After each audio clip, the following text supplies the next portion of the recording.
Welcome to Ramen Chen Channel. 大家好，我而家喺涉谷，咁今日咧準備咧食依家拉麵咧，我自己覺得係都幾特別嘅。咩特別咧？嗱，佢個名咧就叫做壽司和拉麵，跟住個店名乜乜乜咁樣。咁啊，顧名思義啦，佢個店名都話咗俾你聽啦。佢依間鋪頭同時間咧賣壽司又賣拉麵。喺日本咧呢種情況其實咧真係好罕有㗎。日本人拉麵店就賣拉麵，壽司店咧就賣壽司。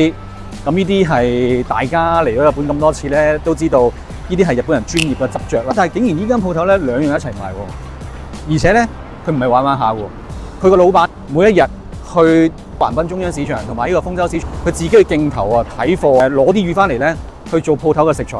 佢個湯底咧就係用堅魚削咧去熬出嚟嘅，咁清清地嘅。咁啊拉麵之餘咧，佢壽司嗰邊咧，佢就大概配5件到啦，佢個 set。咁啊變咗就啱啱又夠夠飽啦，即係有拉麵食又有壽司食咁樣。呢間鋪頭咧朝頭早7點就開到凌晨喎，因為佢好多分店嘅，新橋都有一間嘅。咁啊涉谷方面，我覺得大家都會嚟旅遊啊，感受就係一邊食魚生赤身，一邊咧就食堅削嘅湯拉麵。今日咧就大家跟我嚟試下佢個來龍去脈點樣。我準備入店啦，跟我嚟。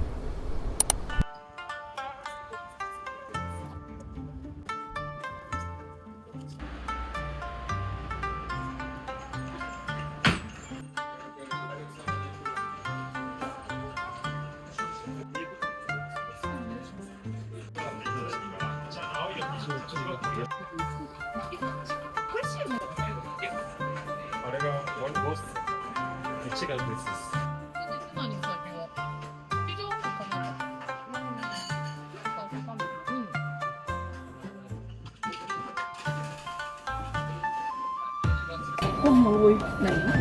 個轉數佢有個目標，因為聽人話，得啲嘅。そうだからうんこ。でもそうだっけ。で興味あるよね。普通に自分でここに行けるとりあえずのエンジニア本当に。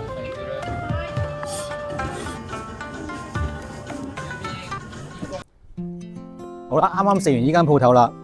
嗱，我有幾個感想嘅。首先第一樣嘢，我覺得佢哋做嗰個堅魚節嘅湯底咧，做得非常之好。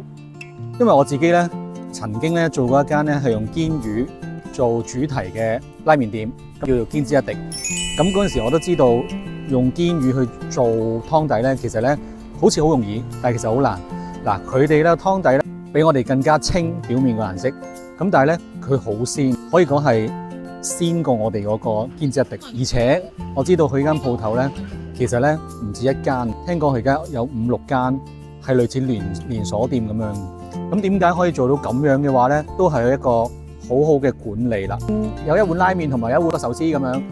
其實我一路食嘅時候咧，嗰個前後咧，我都係想食晒啲拉麵先咧，跟住咧我先會再食個壽司咁樣嘅，並唔會話一啖麵飲一啖湯送嚿壽司咁樣咯。咁你會追咯，你會快啲趁熱食咗嗰個拉麵先，跟住食完之後咧，跟住再慢慢食嗰5嚿壽司。